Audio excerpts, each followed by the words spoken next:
I guess we're supposed to act shocked that... Hold up, let me check my notes. Working 18 to 20 hours a day every single day is stressful when you're the #1 entertainment company in the world. I am shocked. Genuinely shocked. I never would have thought of this. For those that can never tell what sarcasm is, that was sarcasm. Of course I'm not shocked.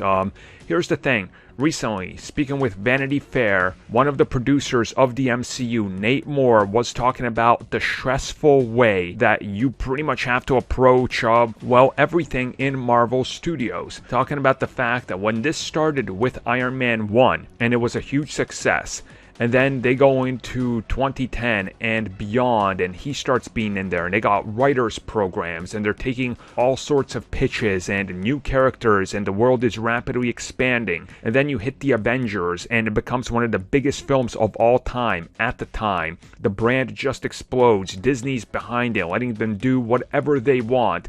The things just get crazier. They get more stressful that, you look at it, and it's one of those work environments where things are always moving. There's no slowdown. There's no breaks. You're just constantly expanding the amount of content that you're working on. And look at it. In the next 3 years, we're going to have more content than most of the phases combined. Like any two given phases combined will not live up to how much content we're getting in a 16-month window from the MCU. I mean, that's just insane, but that's the reality we've hit. And it's also another one of these things where you have to realize that right now, they got a perfect batting average. At some point, somebody's not going to be able to hit that ball and they're going to strike out. At least you would assume. Nobody can make 20 plus movies that are well received, or at least we thought they couldn't, but the MCU has done it.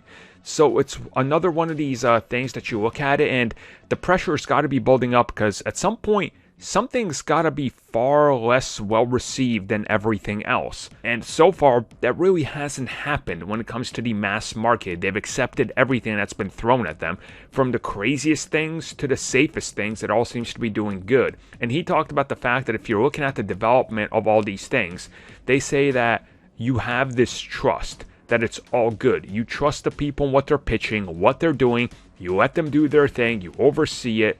Disney's doing the same thing. Nobody's really meddling around with multiple things. And he reflects on the time that they hired the Russo brothers. And everybody was looking back at them going, the comedy guys, boy, they're going to ruin Captain America. Behold, today, it's one of the best received and most people's best film, in quotation marks, right? So it's another thing to be able to go into Marvel Studios and go, wow, they make a lot of content. But you have to think about the amount of man hours that go into it daily. Just like any other studio, they got to be awake almost 24/7 just to be able to produce as much as they do.